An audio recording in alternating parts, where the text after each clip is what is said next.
Hello दोस्तों, स्वागत है आपका अपने यूट्यूब चैनल किरण लर्नर्स अकेडमी में। हम कर रहे हैं आरआरबी एंड ग्रुप डी के प्रीवियस ईयर क्वेश्चन साइंस के। अभी ये सेट नंबर है 249। इससे पहले बहुत सारे सेट ऑलरेडी हम कवर कर चुके हैं। ठीक है, इस वीडियो में हम करेंगे दोस्तों, ये क्वेश्चन पेपर पूछा गया था 6/10/2022 को सेकंड शिफ्ट में। इस पेपर में ग्रुप डी के इस पेपर में साइंस के जितने भी क्वेश्चन आए थे इस वीडियो में कवर करेंगे। फर्स्ट क्वेश्चन है, select the correct example of the double displacement reaction. सबसे पहले आपको पता होना चाहिए डबल डिस्प्लेसमेंट रिएक्शन क्या होती है दोस्तों। डबल डिस्प्लेसमेंट रिएक्शन में क्या होता है, जो दो कंपाउंड होंगे ना, दो रिएक्टेंट होंगे, एक्सचेंज करेंगे आयंस को, और नए दो नए दो न्यू कंपाउंड बनेंगे। ठीक है ना, ध्यान रखेंगे आप। जैसे अब इसमें देखोगे आप, जो सी यू है दोस्तों, ठीक है, सी यू ये टूटे, सी यू एसओ फोर टूटेगा, सी यू टू पॉजिटिव और एसओ फोर ट्वाइस नेगेटिव। और यहाँ से मिलेगा आपको हाइड्रोजन प्लस आयन मिलेगा। ठीक है ना, हाइड्रोजन प्लस आयन मिलेगा और H2 नेगेटिव। तो हम कहेंगे जो कॉपर सल्फेट है, ठीक है, ये टूट गया, इसमें इसने Cu2 पॉजिटिव ने इसको डिस्प्लेस कर दिया, और इसमें से इसको डिस्प्लेस किसने कर दिया, हाइड्रोजन आयन ने कर दिया। ठीक है ना, और दो नए कंपाउंड बन गए, कौन सा था, CuS एंड H2SO फिर। ठीक है ना, hydrogen sulphate and CuS copper sulphate.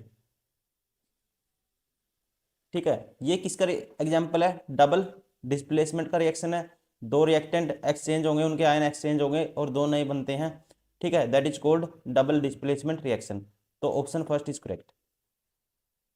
देखो इसमें एक कंपाउंड बना, ठीक है, और इसमें एक ने मिलकर अलग अलग दो, ठीक है, दो ये बन गया और ये Br2 बन गया, लेकिन NaCl Cl2 अलग अलग ब्रेक हो गया, लेकिन यहाँ पे दो कंपाउंड मिलके दो नए कंपाउंड बनाता है। तो ये होगा डबल डिस्प्लेसमेंट रिएक्शन का एग्जाम्पल। ठीक है, तो आपको आगे से ध्यान रखना है डबल डिस्प्लेसमेंट रिएक्शन क्या होता है। Question number 2, which of the following element is more reactive than copper. देखो रिएक्टिविटी डिपेंड होती है दोस्तों। रिएक्टिविटी कैसे देखोगे आप, आपको पता है, देखो जब आपने सॉल्यूशन देखा होगा कॉपर, ठीक है, अब मैं एग्जांपल लेता हूं, जैसे कॉपर सल्फेट है, ठीक है, डिस्प्लेसमेंट रिएक्शन का एग्जांपल लेते हैं, ये एक्वा सॉल्यूशन है, तो इससे कंपाउंड बन जाता है ZnSO4 जिंक सल्फेट। ठीक है, हमेशा जो ज़्यादा रिएक्टिव होगा ना, वो डिस्प्लेस कर देगा कम रिएक्टिव वाले को, मेटल को, ठीक है, इन ए साल्ट सॉल्यूशन। तो हमेशा जो जिंक है इसको क्या कर देता है, इसको ब्रेक कर देता है, कह सकते हैं डिस्प्लेस कर देता है, और क्या बना देता है, जिंक सल्फेट। तो ध्यान रखेंगे कौन ज़्यादा रिएक्टिव है, zinc. Option first is correct. Question number 3, which of the following component of blood promotes immunity and helps the body fight against germs. कहता है रक्त में इनमें से कौन सा घटक प्रतिरक्षा को बढ़ावा देता है और कीटाणुओं से लड़ने में शरीर की मदद करता है। ठीक है, तो कौन है दोस्तों ये, इसे बोला जाता है व्हाइट ब्लड सेल। ठीक है, व्हाइट ब्लड सेल बोला जाता है। Option first is correct.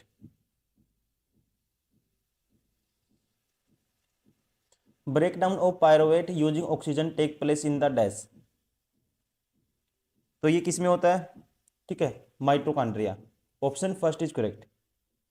Oxygen की मदद से पायरोवेट का विघटन डैश में होता है, किस में होता है, माइटोकॉन्ड्रिया।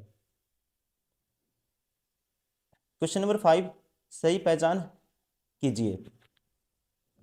तो सही बताना दोस्तों, सही कौन सा है, sperms containing X chromosome have 23 chromosome but sperm containing Y chromosome have 23 chromosome. पहले ही ठीक है, ठीक है, ध्यान रखेंगे। Option first is correct. X गुणसूत्र वाले शुक्राणु में 22 गुणसूत्र होते हैं, और जबकि Y गुणसूत्र वाले शुक्राणुओं में 23 गुणसूत्र होते हैं। Question number 6, use Mendeleev's periodic table to select the correct formula for the oxides of beryllium and potassium. इनका करेक्ट फॉर्मूला क्या होता है, ठीक है, ये होता है beryllium oxide and potassium oxide. Option first is correct, BaO and K2O। Question number 7, why did Mendel study 7 different characters. ठीक है, मेंडल ने 7 अलग अलग लक्षणों का अध्ययन क्यों किया। पहला है to uncover the universal principle of the inheritance.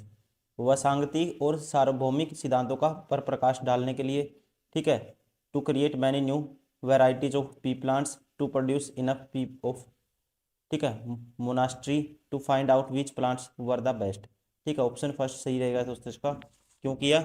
To uncover the universal principle of the inheritance, मतलब कि इनहेरिटेंस मीन्स वसांगति के सार्वभौमिक सिद्धांतों पर प्रकाश डालने के लिए। Question number 8, bleaching powder is produced by the action of chlorine on. Bleaching powder means दोस्तों किसे बोलते हैं? Calcium oxychloride. कैसे बनता है? रिएक्शन क्या होती है? 2Cl2 की किसके साथ रिएक्शन करवानी पड़ती है? कैल्शियम हाइड्रोक्साइड के साथ, ठीक है। तो क्या बनता है? ब्लीचिंग पाउडर CaOCl2, ठीक है, OCl2 ये बनता है। और कैल्शियम क्लोराइड प्लस जो एक्स्ट्रा साल्ट होंगे कौन कौन से होगा? वाटर। तो किसके साथ रिएक्शन होती है? ऑप्शन 1 कैल्शियम हाइड्रोक्साइड होता है ये, ठीक है, option first is correct. Question number 9, the resistance of the conductor is directly proportional to its dash, ठीक है, रेजिस्टेंस डायरेक्टली किसके प्रोपोर्शनल होता है? तो किसके होता है दोस्तों? आर होता है रो एल बाई ए, ठीक है। तो रेजिस्टेंस होता है directly proportional to length, option second is correct, sorry option second is correct, ठीक है, लंबाई के। Question number 10, when blue light and red light are mixed in equal amounts, जब इसको मिलाओगे ब्लू लाइट और रेड लाइट को, they will produce light of colour, तो वो कौन से कलर की लाइट बनाएंगे, ठीक है। तो कौन से कलर की लाइट बनाएंगे दोस्तों, ध्यान रखेंगे आप। तो ये बनती है मैजेंटा कलर की, ऑप्शन 4 इज करेक्ट।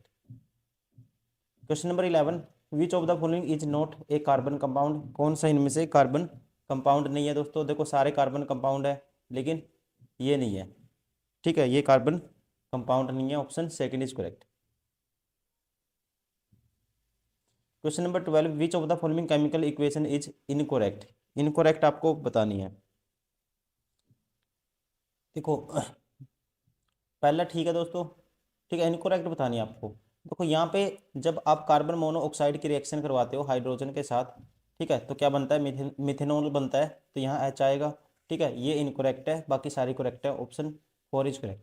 आपको इनकोरेक्ट देखनी है, सबसे पहले वही ढूंढनी है आपको जो इनकोरेक्ट है। क्वेश्चन नंबर 13, ए लाइट रे passing through the dash of the lens pass without any deviation, कहते हैं लेंस के डैश से होकर गुजरने वाली प्रकाश किरण बिना किसी विचलन, मतलब कि विदाउट डेविएशन के गुजरती है। तो ये कब होता है दोस्तों? तो ध्यान रखेंगे, ये होता है जब आप लेंस में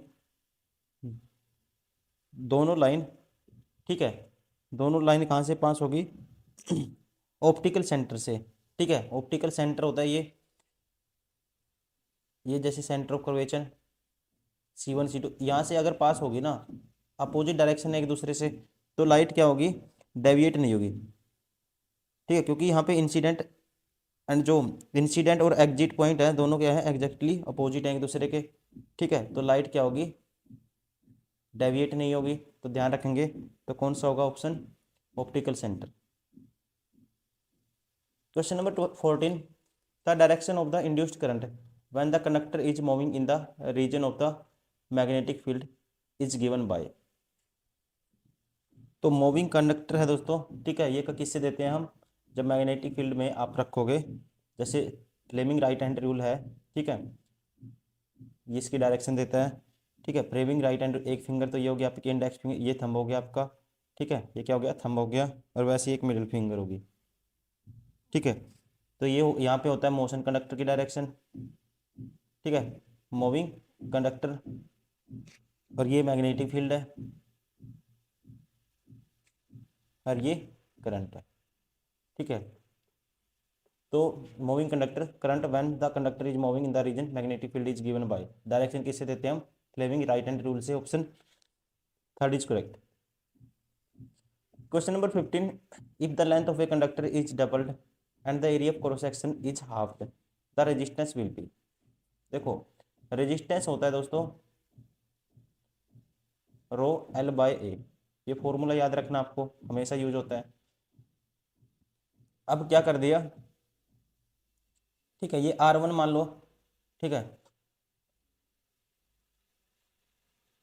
if the length of the conductor is doubled, अगर लेंथ डबल करोगे तो ये आ जाएगा ट्वाइस ये rho L, and the area of cross section is halved, area of cross section क्या कर दोगे, A/2 कर दोगे, ठीक है।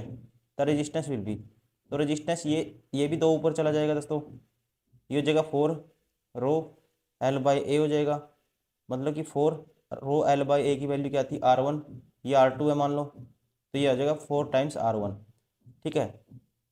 तो कौन सा ऑप्शन होगा, 4 times of the original value, option second is correct.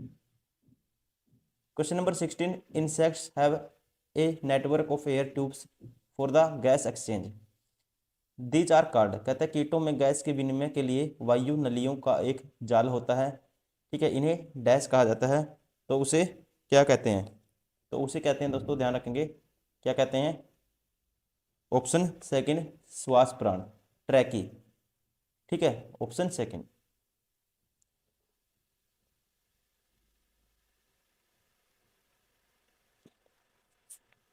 ये क्वेश्चन स्किप कर देते हैं दोस्तों क्योंकि अच्छे से विजिबल नहीं है, ठीक है, ज़्यादा आपको दिमाग नहीं लगाना। Question number 18, which of the following products is formed by the electrolyte decomposition of Bryan, ठीक है, इलेक्ट्रोलाइट डिकम्पोजिशन कराओगे ब्राइन का, तो कौन सा प्रोडक्ट फॉर्म होगा, कौन सा बनेगा, ये ऑप्शन दिए हुए हैं सारे,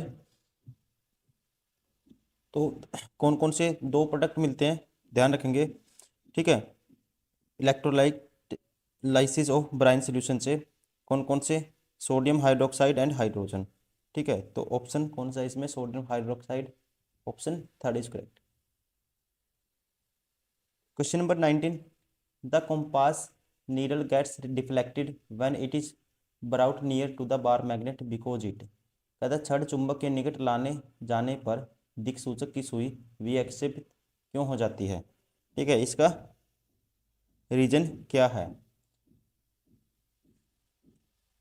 क्योंकि ये होती है दोस्तों tiny magnet, is a tiny magnet, क्योंकि यह एक लघु चुंबक होती है, option first is correct. Question number 20, in the human heart the pulmonary vein is connected to the dash, ठीक है, तो ये किससे कनेक्ट होती है, तो ये होती है किससे दोस्तों, left auricle, option third is correct, बाएं आलिन से।